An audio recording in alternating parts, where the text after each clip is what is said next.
Have you ever wished you could just step into a real-life fairy tale? A place so ancient and so mystical it feels like it's from a completely different time? Well, today we're going to do just that. We're taking a journey to the Fanal Forest, a true lost world hidden away on an island in the Atlantic. I mean, just let that sink in. That one line. It just perfectly captures the magic of this place, doesn't it? It's not just a bunch of trees, it's an entire atmosphere, an experience where the air itself feels ancient. So, let's step right into that atmosphere. We're going to explore what it actually feels like to be standing in a forest that's literally shrouded in mist and in time. Okay, so picture this. You're there, you're surrounded by these twisted, gnarled tree trunks, and they're completely draped in this deep green moss. Honestly, they look less like trees and more like ancient statues, like guardians just watching over the land. And the fog, it's so thick it just swallows all the sound, creating this incredible sense of peace and isolation. It's completely otherworldly. Now that you've got a feel for the place, let's kind of get our bearings. Because this mystical forest, it isn't from some fantasy novel. Nope, it's a real, tangible, and unbelievably important ecosystem. So, let's pinpoint exactly what and where this living museum really is. So, our journey takes us right here, to Madeira. It's a Portuguese island way out in the Atlantic Ocean. And it's that isolation, being so far from everything else, that allowed this unique environment to survive for so long, protected from all the changes that were happening on the continents. And here it is, the crucial point. Fanal Forest is part of what's called the Laurissilva of Madeira. The key word there is relict. This isn't just any forest. It's a remnant, a survivor. It's a leftover piece of a type of forest that used to cover huge parts of southern Europe millions of years ago.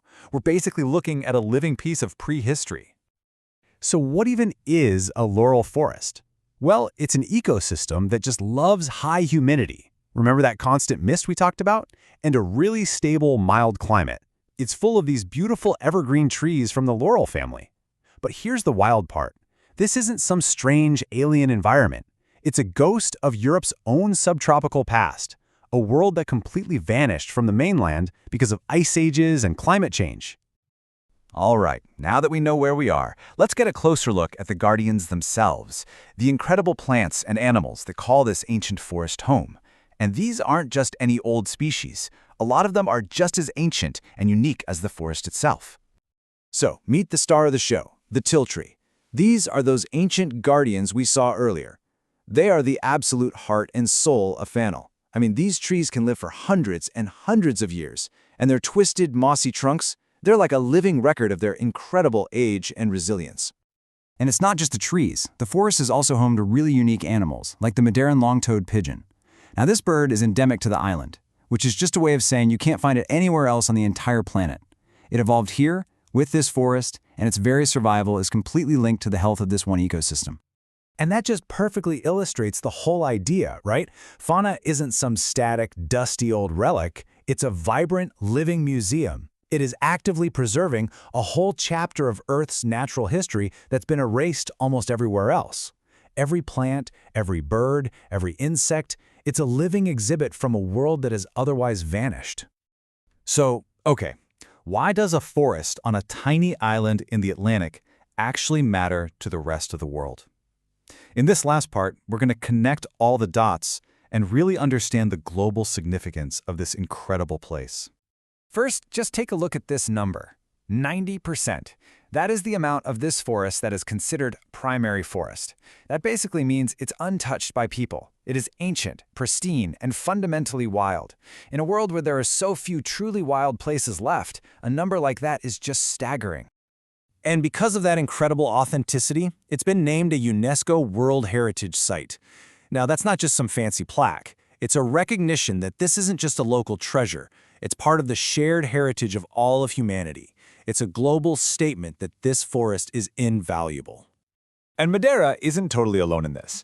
It's part of a bigger biogeographical region called Macaronia. These islands, you've got the Azores, the Canary Islands, Cape Verde, they basically act like little natural lifeboats. Their stable, oceanic climates allowed them to preserve these pockets of ancient laurel forests long after they disappeared from the mainland. But for all its importance as a museum, this place is also for people. It's got walking trails all over, quiet spots where you can just sit and breathe, and even a public barbecue area. It's a fantastic reminder that conservation doesn't always mean locking nature away. Sometimes it means letting people respectfully connect with these places and, fall in love with them. And that really brings us to our final thought. The Fanal Forest is such a powerful symbol of what we can save. It really makes you wonder, doesn't it? What other living, breathing pieces of our planet's history are still out there, quietly waiting for us, that we might be forgetting to protect?